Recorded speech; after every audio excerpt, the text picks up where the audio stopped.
आज के समय में पैसा तो हर कोई कमा रहा है। अगर मैं आपसे बोलूं कि 5 साल बाद आप अमीर होना चाहते हो या गरीब होना चाहते हो, तो बिल्कुल आपका जवाब होगा मैं अमीर होना चाहता हूं। लेकिन आपको पता है कि अमीर हुआ कैसे जाए? मतलब पैसा तो आप कमा रहे हो, लेकिन इतना पैसा कमा रहे हो कि उससे आप अमीर भी नहीं हो पा रहे हो और गरीब भी नहीं हो पा रहे हो, मतलब मिडिल क्लास में आप चल रहे हो। तो अगर आपको लाइफ में जाकर के अमीर होना है, वेल्दी होना है, तो उसका क्या तरीका है? तो कोई शॉर्टकट तरीका तो है नहीं, सबसे पहली बात मैं बता दूं। और मैं यहाँ पे आपको कोई फाइनेंशियल एडवाइस देने नहीं आया हूं, मैं आपको जस्ट एक आइडिया देने आया हूं, जस्ट एक रिकमेंडेशन देने आया हूं कि आप इन इन्वेस्टमेंट ऑप्शंस के बारे में सोच सकते हो। ठीक है, अदरवाइज आप रिसर्च करिएगा पूरा, ठीक है, फिर ही कोई भी डिसीजन लीजिएगा। मैं आज इस वीडियो में आपको 5 ऐसे मेथड्स बताऊंगा, 5 ऐसे तरीके बताऊंगा, या फिर 5 ऐसे प्लेटफॉर्म्स बता दूंगा, या फिर बोल सकते हो कि 5 ऐसे जगह बताऊंगा जहां पे आप इन्वेस्टमेंट कर सकते हो, ऑप्शंस बताऊंगा जिसके थ्रू आप वहां से काफी अच्छा आरओआई निकाल सकते हो और लॉन्ग टाइम में आप वेल्थ क्रिएट कर पाओगे। सिंपल सी बात है। क्यों? क्योंकि आज तक मैंने अपने वीडियोस में ये बताया आप लोगों को कि पैसे कमाने कैसे, ऑनलाइन से अलग अलग तरीकों से पैसे आप कैसे पैसे कमा सकते हो। लेकिन आज की इस वीडियो में ना मैं आपको 5 ऐसे बेस्ट ऑप्शंस बताऊंगा जिनमें आप पैसे इन्वेस्ट करके, आप कितना कमाते हो, आप कितना इन्वेस्ट करना चाहते हो, ये आपके ऊपर है। इन्वेस्ट करके उस पैसे को आप ग्रो कर सकते हो। ठीक है, चलिए वीडियो को शुरू करते हैं। तो मैं आगे बढ़ने से पहले मैं आपको बताना चाहूँगा Jingo.com के बारे में, जो कि एक ई कॉमर्स प्लेटफॉर्म है जहां से अभी के टाइम में अगर आप शॉपिंग करते हो, क्योंकि आप सभी को पता है कि अभी सेल्स का टाइम चल रहा है, अमेजॉन की सेल की बात करें या फिर फ्लिपकार्ट की सेल की बात करें, तो अभी बहुत सारे सेल्स का टाइम चल रहा है, जिसकी वजह से आपको यहाँ पे बहुत सारे ऑफर्स मिलते रहते हैं, बहुत सारा। सबसे बेहतरीन चीज़ यहाँ पे क्या है ना कि यहाँ पे अभी आपको मिल रहा है 100% का कैशबैक। जी हाँ दोस्तों, अगर आप 100% यहाँ पे 100 रुपीज़ का शॉपिंग करते हो तो आपको 100 रुपीज़ का यहाँ पे कैशबैक मिलता है। और उसके साथ यहाँ पे आपको बहुत सारे ऑफर्स देखने को मिल जाते हैं, जैसे कि रेफर के भी आप यहाँ पे अर्निंग कर सकते हो। उसके साथ आपको बहुत सारे यहाँ पे डील्स मिलते रहते हैं, जैसे कि आप यहाँ पे देख सकते हो।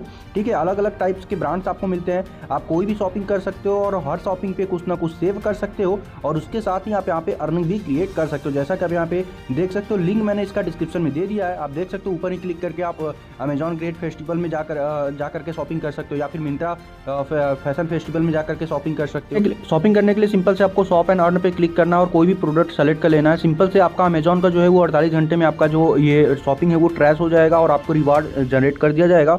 और वहीं पे अगर हम फ्लिपकार्ट की बात करें तो फ्लिपकार्ट का आपका 5 मिनट में ही आपका जो भी शॉपिंग है वो ट्रैक हो जाएगा और आपका जो भी कैशबैक है वो आपको मिल जाएगा, और उसको आप, और सबसे खास बात कि जो भी यहाँ पे आपका कैशबैक होगा उसको आप अपने बैंक अकाउंट में ले सकते हो, उसको रिडीम कर सकते हो, अपने बैंक अकाउंट में डायरेक्टली उसको ट्रांसफर भी कर सकते हो। इंतजार किस बात का, जाइए फटाफट से, डिस्क्रिप्शन में लिंक मिल जाएगा। अभी स्टार्ट करिए अपने फेस्टिवल का शॉपिंग। देखिए, सबसे पहले नंबर पे जो ऑप्शन आता है वो है आपका स्टॉक मार्केट। अब स्टॉक मार्केट का नाम सुनते ही सबके माइंड में एक ही चीज आएगा, रिस्क। देखो, रिस्क तब तक होती है ना जब आप किसी चीज के बारे में नहीं जानते हो, समझ रहे हो।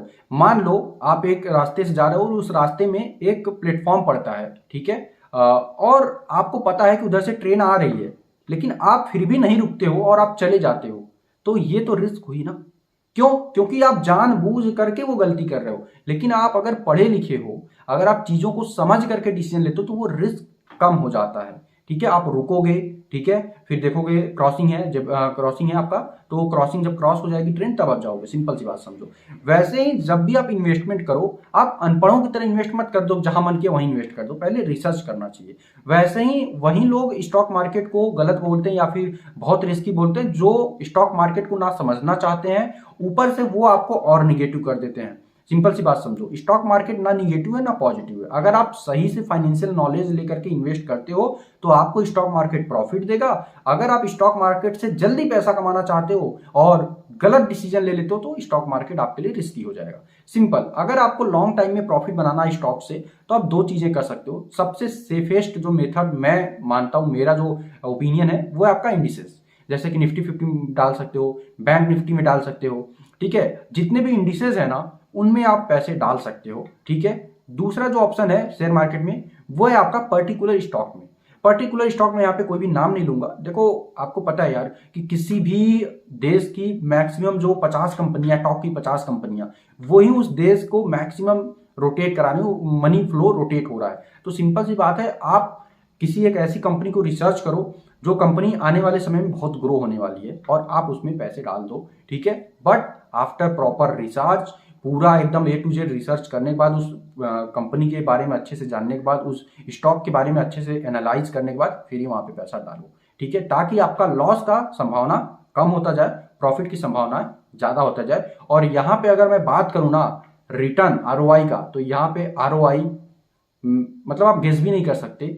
मे भी मतलब मिनिमम से मिनिमम आपको 5 से 10% तो मिल ही जाएगा, मैं मिनिमम बता रहा हूँ। बट अगर आप लॉन्ग टाइम के लिए थोड़ा इन्वेस्ट कर देते हो और आपका जो एनालिसिस है वो अच्छा है, तो मे भी आपको 5-10% के आपको बहुत हाई मिल सकता है, 20-30% तक आपको यहाँ पे मिल जाता है।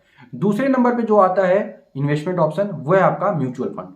अगर आप स्टॉक मार्केट में नहीं रुचि रखते हो, आपको थोड़ा भी नहीं समझ में आता स्टॉक मार्केट, आप थोड़ा सा भी एनालिसिस नहीं करना चाहते हो, तो आप किसी एक अच्छे म्यूचुअल फंड को पकड़ो और उसमें इन्वेस्टमेंट कर दो। वो भी एक सेफेस्ट ऑप्शन है, अच्छा रिटर्न भी मिल जाएगा आपको, ठीक है। उसके साथ आपका जो पेमेंट रहेगा, जो आपका पैसा रहेगा, वो भी सेफ रहेगा। अगर आपके पास एक लमसम अमाउंट है तो आप म्यूचुअल फंड में डाल सकते हो, अगर नहीं है तो आप एसआईपी कर सकते हो, आप हर महीने कुछ अमाउंट डाल सकते हो। इससे क्या होगा ना, यहाँ पे आपको कंपाउंडिंग का इफेक्ट देखने को मिलेगा, और लॉन्ग टाइम में ना अगर आप थोड़ा सा भी पैसा डालते हो तो लॉन्ग टाइम में वो बहुत बड़ा अमाउंट बन करके मिलेगा आपको, ठीक। तीसरे नंबर पे जो अभी के टाइम पे बहुत ज्यादा है, चलन चला है जिस इन्वेस्टमेंट ऑप्शन का, वो है आपका डिजिटल गोल्ड। देखो पहले के समय में ना, जब हमारे पास पैसे होते थे, हमारे मम्मी पापा के पास, तो वो लोग क्या करते थे, वो लोग गोल्ड लेकर के रख लेते थे, सोना लेकर के रख लेते थे। लेकिन आपको पता है यार, आज सोना लेकर के रखना भी बहुत ज्यादा रिस्की है, ठीक है ना। जैसे शेयर मार्केट में पैसा लगाना रिस्की है ना, वैसे ही आज के समय में गोल्ड लेकर के घर में रखना भी रिस्की है। तो आज के समय में आप क्या कर सकते हो, गोल्ड ना लेकर के आप डिजिटल गोल्ड ले सकते हो। मान लो आपको 50,000 का गोल्ड लेना है, लेकिन अगर आप 50,000 का गोल्ड लेते हो तो या तो आप उसको बैंक के लॉकर में रखोगे तो उसका खर्चा भी आएगा, या फिर घर में रखोगे तो उसका अलग टेंशन पड़ा रहेगा। तो इससे अच्छा है कि आप डिजिटल गोल्ड ले सकते हो, जब उस गोल्ड का प्राइस इंक्रीज हो जाएगा आप उसको सेल आउट कर सकते हो, ठीक। तीसरा investment option, best investment option ये है। चौथे नंबर पे जो इन्वेस्टमेंट ऑप्शन आता है, शायद आप उसके बारे में जानते हो सकता है आप उसके बारे में ना जानते हो, वो है आपका गवर्नमेंट बॉन्ड। ये एक नई चीज है, मे भी आप लोग को नहीं पता होगा। देखो क्या होता है, गवर्नमेंट रिसेंटली जब भी अपना कुछ प्रोजेक्ट लाती है तो वो क्या करती है, पब्लिक से पैसा लेती है, ठीक है ना। अब वो किसके थ्रू लेती है, वो लेती है बॉन्ड्स के थ्रू, ठीक है ना। तो आप गवर्नमेंट के काफी बॉन्ड्स आते रहते हैं, अगर आप शेयर मार्केट में एक्टिव हो तो आपको बहुत सारे प्लेटफॉर्म पे ये बॉन्ड्स देखने को मिल जाएंगे। ये बॉन्ड्स भी जो है वो सिंपल स्टॉक्स की तरह ही होते हैं, समझ रहे हो ना, स्टॉक्स की तरह ही होते हैं, आप सिंपल से इनको भी बाई कर सकते हो। अगर हम बात करें इनमें जो रिटर्न मिलता है ना, ये आपको एफडी से थोड़ा ज्यादा ही मिलता है, ठीक है। 7 से 8% तक का आपको यहाँ पे एवरेज रिटर्न मिल जाता है, ठीक है ना। तो आप यहाँ पर भी इन्वेस्ट कर सकते हो, ठीक। ये हो गया चौथे नंबर का। अब बात करते हैं लास्ट 5वें नंबर का, जो कि सबसे बेस्ट, सेफेस्ट, हाईएस्ट रिटर्न वाला ऑप्शन है, वो है आपका रियल एस्टेट। बट एक चीज है, यहाँ पे आपको अमाउंट बड़ा डालना पड़ेगा अगर आपको प्रॉफिट बड़ा चाहिए तो, सिंपल सी बात है। क्योंकि आपको भी पता है यार कि रियल एस्टेट अच्छे जगह पे लेना सबसे ज्यादा इंपॉर्टेंट है, अच्छे लोकेशन पे लेना इंपॉर्टेंट सबसे ज्यादा है। तो और अच्छे अगर लोकेशन पे लोगे तो भाई माल भी तो ज्यादा चाहिए ना। तो अगर आपके पास एक अच्छा अमाउंट है, अगर आप इन्वेस्ट करना चाहते हो और लॉन्ग टाइम में उससे अच्छा रिटर्न कमाना चाहते हो, तो आपके लिए सबसे बेस्ट ऑप्शन है रियल एस्टेट। आप रियल एस्टेट में जरूर इन्वेस्ट कर सकते हो। अगर आप रियल एस्टेट में नहीं इन्वेस्ट कर सकते, इतना अमाउंट नहीं है, तो रियल एस्टेट का एक अलग वे होता है, ऑप्शन होता है, जिसको हम बोलते हैं REIT, जिसका फुल फॉर्म होता है रियल एस्टेट इन्वेस्टमेंट फंड, ठीक है। अब ये क्या होता है, ये मैं अगर इसके बारे में आप नहीं जानते हो तो आप कमेंट करना, इसके ऊपर मैं पर्टिकुलर डेडिकेटेड वीडियो बना दूंगा। बेसिकली ये भी एक स्टॉक्स की तरह होता है, जितनी भी रियल एस्टेट कंपनीज होती हैं, जो भी बड़ी बड़ी कंपनीज होती हैं, वो अपना एक स्टॉक्स लेकर के आती हैं शेयर मार्केट में, जिसको आप बाई कर सकते हो और उस पर आपको डिविडेंड्स भी काफी अच्छा मिलता रहता है, ठीक है। अब देखो मैंने जो पांचों ऑप्शन बताया ना, इन पांचों ऑप्शन में आपको डिफरेंट रिस्क लेवल मिलेगा और डिफरेंट आपको आरओआई भी मिलेगा, मतलब हर में अलग अलग परसेंटेज मिलेगा, हर में अलग अलग आरओआई। लेकिन अगर आप अभी तक ये वीडियो देख रहे हो तो आपके लिए एक मैं बोनस टिप देना चाहूंगा, बोनस ऑप्शन देना चाहूंगा, जिसमें अगर आप इन्वेस्ट कर दिए ना तो आपको आरओआई 10% से लेकर के 100% से लेकर के 1000% तक मिल सकता है, और वो है आपका खुद का आइडिया। जी हाँ, अगर आपके पास अपना खुद का कोई आइडिया है, खुद का कोई स्टार्टअप आइडिया है, कोई बिजनेस आइडिया है ना, तो आप बेझिझक कुछ ना कुछ अमाउंट उसमें इन्वेस्ट कीजिए और अपने बिजनेस आइडिया पे जरूर काम करिए।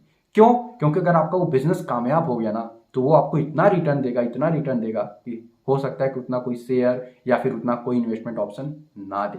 तो अपने आइडिया में जरूर इन्वेस्ट करें, अपने काम पे इन्वेस्ट करें, क्योंकि वहां से सबसे ज्यादा रिटर्न आपको मिलते हैं, ठीक है ना। अब जैसे मैं यूट्यूबर हूं तो मुझे सबसे पहले अपने सेटअप पे इन्वेस्ट करना होता है, अपने गैजेट्स पे, क्योंकि ये हमें सबसे ज्यादा रिटर्न देते हैं कमा करके, समझ रहे हो। तो ये थे 5 बेस्ट इन्वेस्टमेंट ऑप्शंस, ठीक है, आई होप कि आपको ये वीडियो पसंद आई होगी। आपको ये वीडियो कैसी लगी कमेंट में हमें जरूर बताइएगा, और ऐसी वीडियोस के लिए इस चैनल को भी सब्सक्राइब कर लीजिएगा। मिलते हैं नेक्स्ट किसी अच्छे फाइनेंशियल टॉपिक के साथ, तब तक अपना खास कर रखिएगा। जय हिंद।